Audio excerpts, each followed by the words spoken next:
Welcome back to Restart After Divorce. This is episode 6. We're going to talk about today something quite, I think, helpful. So how do you move from the sadness, from the hurt, from the wound to a better you? Is there a better me? I love your question. Is there a better me? It's the same me. It's the same me as far as I know. Okay, that's good. I think I question whether anything fundamentally changed about me. If you ask my friends, actually not true. They did say in the immediate aftermath of the split, they could see a very profound change in my behavior and my attitude. Oh, in what way? I was a lot darker. I was a lot more subdued. I lost my joy. Oh. It was, it took me a while to find myself again. And I think, I was walking away from a 20-year relationship. I had a big house, lovely children, nice garden, a stable life, successful wife, and all the things that go with it. And also, as we've mentioned before, this kind of image that you have about being like a power couple or a wonderful family. And then suddenly you walk away from it and people are like, what happened? And it takes a lot to adjust to that. I think it was more around it was just the emotional structure that you carry about yourself, your own sense of value, your own sense of self-worth, that suddenly has to be reevaluated because you went from being married to divorced or separated. And realizing that does have a big impact. You're not going to the same house anymore. You're not seeing the kids every night. You're not talking about your family in the way you used to. I mean, to this day, there are still people that I do not necessarily mention the fact that the mother of my children and I are not together because it doesn't register. It's not really an issue. Okay. And I think it took a long time to find the rhythm to be back in a situation where you felt good about your life. Not to say that I wasn't having fun in that initial period, but I know that it came with a lot of hurt. I fully remember in those early months waking up in the middle of the night just saying, I wish this was over. I wish I could just stop this merry-go-round and go back to where I was. And realizing, as I do, the analogy I've always used about emotional pain is the same one I use about physical pain.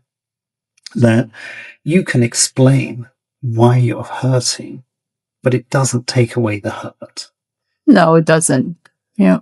And so even when I say to myself, this will pass, this will stop at some point down the line, that doesn't actually help you necessarily withstand the pain that you're feeling in that moment. And I mean, we're talking 3 years now, and there are still moments where I will think to myself, what did I do? Why did I do this?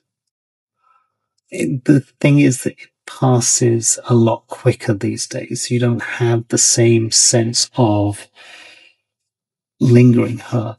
Right. Is there? I've never regretted. My concept of regret is different than most other people, I think. In discussions with therapists, it's like, you're not really a rule follower.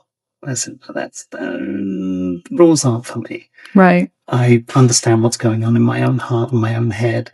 And I understand that a lot of that aligns with how society as a whole functions. But there are certain things where I'm like, that seems more like a constraint than it does good thinking.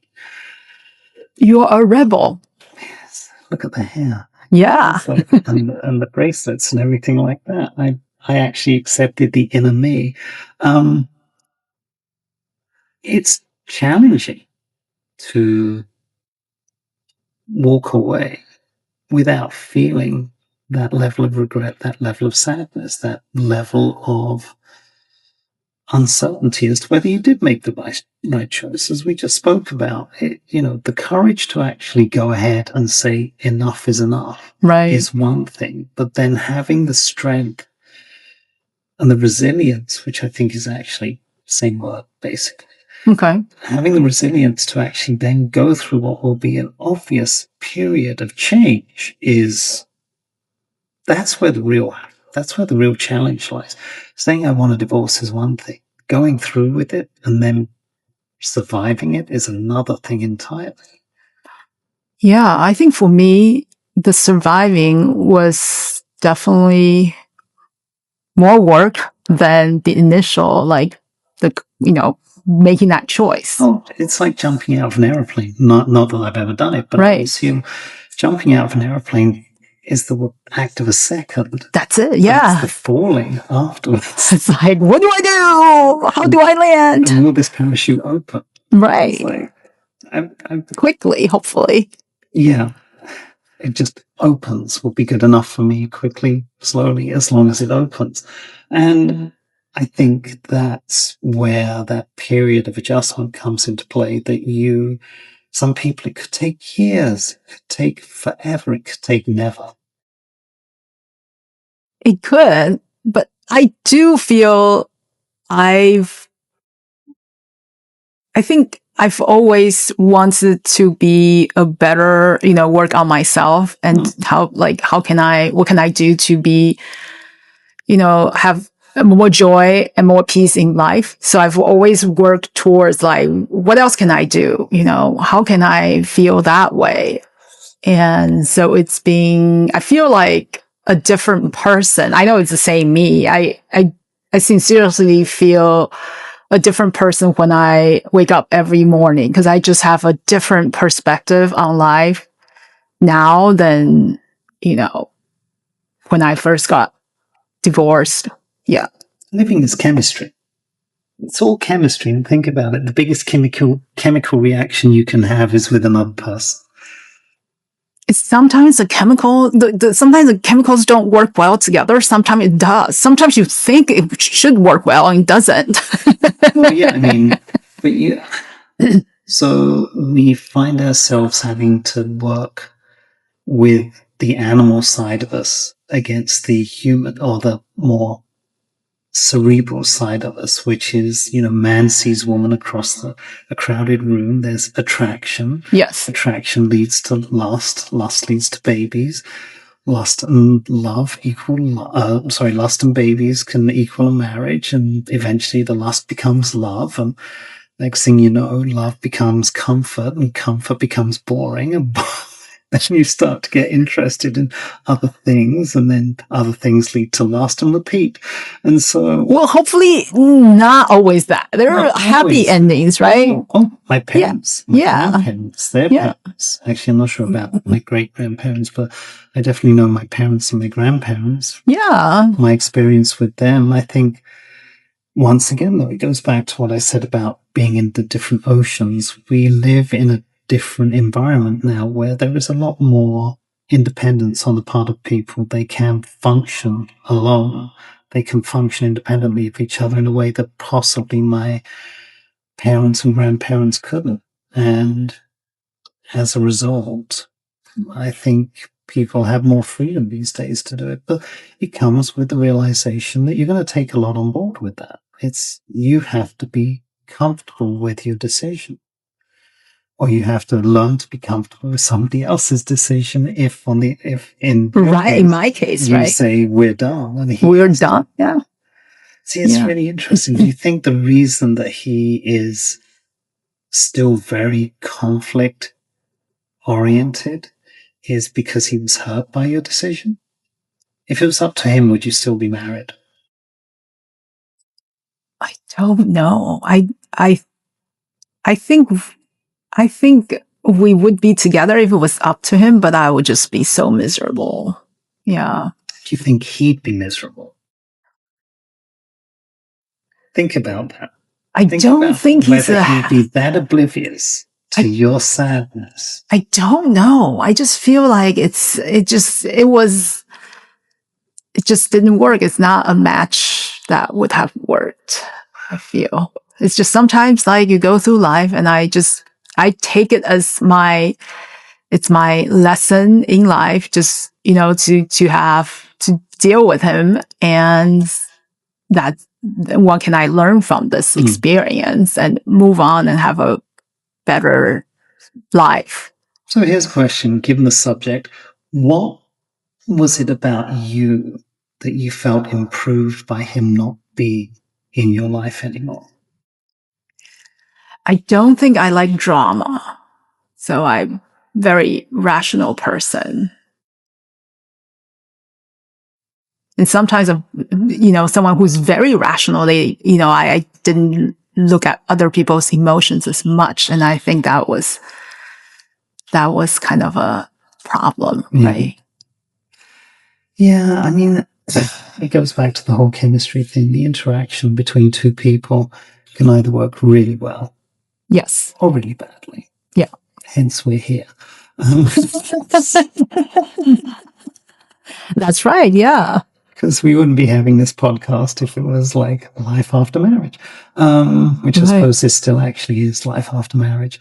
We just put the divorce in the middle. Right.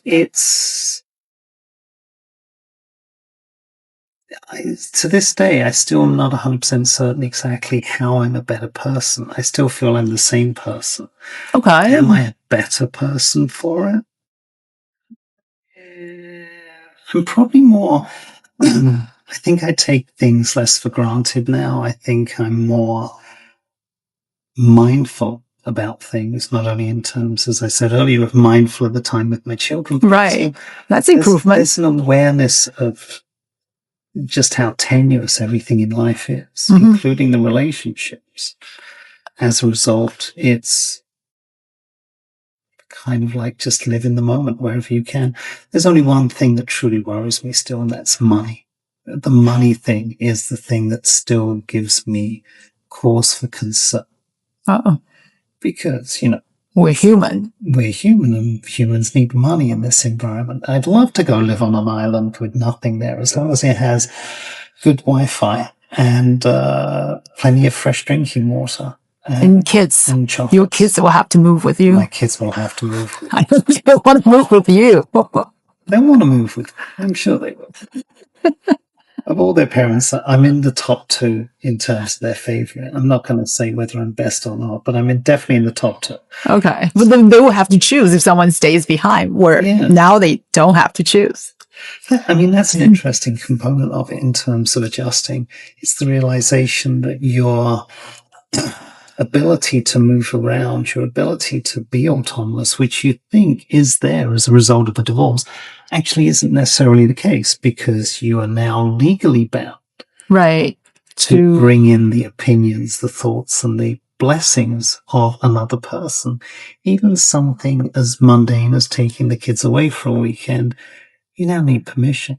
Though, is it that much different from being in a family relationship and you say, you know what, I'm going to take the boys to the beach this weekend, and the spouse goes, okay, that's fine. Because we've never had to put anything down in writing. Everything with us is just verbal agreements. That's good. Never a moment in court has ever come from any of this. Right.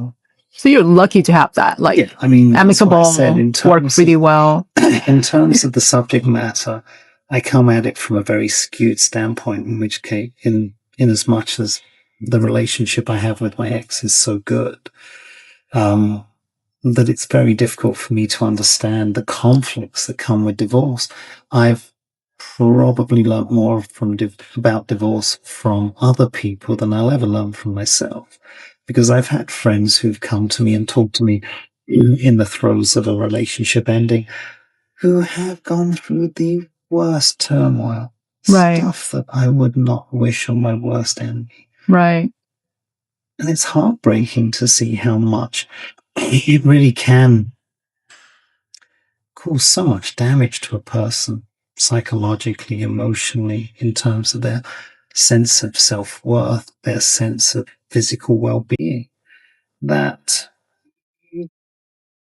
I feel as if I'm not in a position where I can really understand. I can empathize with them, but I cannot understand what they've gone through. And then I look at my divorce, yay, streamers and party banners. Let's have a party. We're divorced. I don't have I've been very blessed with having a very, very good relationship. And I think that puts me in a very different stead compared to many people. So in terms of adjusting and coming to terms with being divorced, it's more about what went on inside me than dealing with the logistics. Yep. Either way, you have to deal with yourself. Yeah. Oh God, yeah. I'm not sure dealing with myself is always the best thing to do. Maybe others should deal with me. Nice. I mean, so how did your first partner deal with you being divorced a second time? Were they sympathetic? Did they understand? Is it really just a matter of fact and we don't discuss it? Yeah, it's more like the third, like we don't discuss it. I mean, it just seems wrong, doesn't it? It's odd, right? It's a little odd, yeah. But he's, my both boys like him. That's good. Yeah, I mean, he's a good person. Yeah, both boys like number two. They do not interact with number two. Like my older one, who's not. They do not. Wow. He does not interact with him at all because it's just, it's that situation is just not very high conflict. But versus the first one, like, he interacts with my other son who also likes him. Yeah. Cool. Did the two of them interact with each other? No. On number two? No, they don't. Met? I don't think so, no. You'd remember. Yeah. I don't want to remember. Sometimes it's best not to remember things. Just, I don't remember. I lost that piece of memory. There we go. So what was so it's been 11 years. What was the time span for you to feel that you had found peace with yourself in terms of getting this? This is me now. It didn't work. I've got a baby boy out of it. I'm good. I am where I am. This is where I want to be. I think it was maybe 2018 when he was around 3 or 4. I feel like I've got my life together. Life is fine. Like, able to pay all my bills. The boys are healthy. I'm healthy. My job is fine. Just focus on what matters in life, those little things. And for the first time, I feel like, got a nice, decent house and a super tiny house, but I was so happy about it. And I was like, oh, life is good. We're all gonna make it. It's great. That's good. Yeah. So that was like the first time. But it was a lot of, I have to say, like, it was a lot of soul searching and figuring things out and what matters to me as a person. Like, like you said, like, do the single family house with a yard matters to me. Having that status. Oh, the accoutrements of marriage and family are very appealing. Yeah. It's very appealing. Does that matter to me, how I look like from the outside? It probably mattered more at the time than it does now. When you look back on it, you question why that was such an obsession. Yep. A lot of what we go through in life is kind of looking in the rearview mirror and going, it wasn't that big a deal. No. Why was I so concerned about it? Yep. It's the whole concept of living in the moment. Right. I've always said that, your emotions live in the moment, whereas your reasoning lives in the future. Okay. The litmus test I give for that is you see someone and you find them attractive. We're back to the attractive person in the room and you're like, ooh, yeah, let me go say hi to her. That's you in the moment. Okay. Now, what will happen then is you're like, but I'm in a relationship. What if she says no? What if she's horrible? What if she's married and she says no? Or she's just, what if this is going to be like a one-night stand, but I was thinking in something that's like, all of that is you thinking in the future. You're projecting, you're analyzing and projecting the possible outcomes, usually negative. And nobody goes, oh yeah, spend the rest of my life with her. Maybe some people do.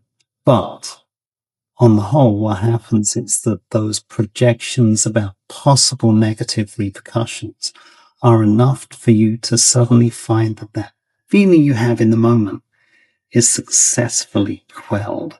And next thing you know, like, yeah, but the yeah is interesting. the moment. The no is you going through all of those future states that could potentially be a problem. Wow. So I've always said that. That's interesting. Emotions are in the present, or feelings are in the present, and thinking is in the future. But the thinking hinders you from life. The thinking is that, and there we have it, folks. End of podcast. Thinking is what stops you. It's what causes you to work within the constraints of society. It's what stops you from making stupid decisions on the whole. Keep in mind that when they say you drink, the first thing that disappears is inhibition. That's because you stop thinking. You stop thinking and you stop thinking and you start feeling in that moment. You respond either in forms of aggression or horniness or other more animal behaviors, stuff that is there in the moment. You're reacting.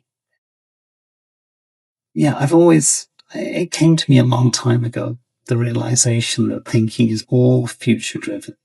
It's what stops you from making silly mistakes because you have the ability to abstract the moment and think ahead to the future and think about all the things that will probably go wrong.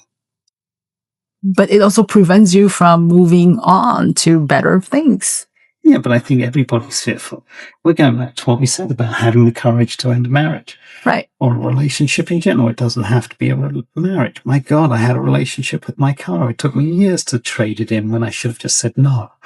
Like, no, you're too expensive. You're too unreliable. But I love that car. I kept that car for at least 3 years longer than I wanted to until eventually I did get rid of it because I got to the point where I said, you know what? I just can't afford this anymore. That kind of thing is where your emotions still get the better of you, even though you know logically this is a really dumb idea. I've always said that all of my dumb ideas or dumb actions in life have been done while I've been totally sober. I've always owned my mistakes. It's never been anything, I woke up in the morning and it's like, oh my God, who are you?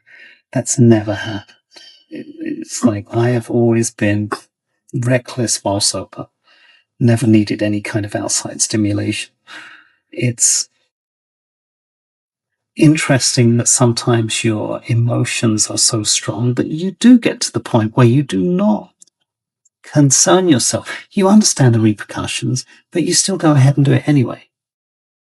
It isn't enough. There's always a tipping point, like, yes, let's do this versus, but no, I don't think this is a good idea. And that's enough. But eventually you will swap it out and you will find moments where you just go with the moment and you will deal with the ramifications of that action a little bit later. I need to think about it more. That's another podcast, isn't it? Totally. Yeah, you can have that. All right.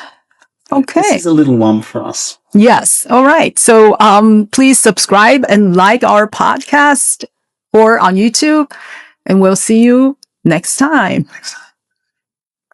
Bye.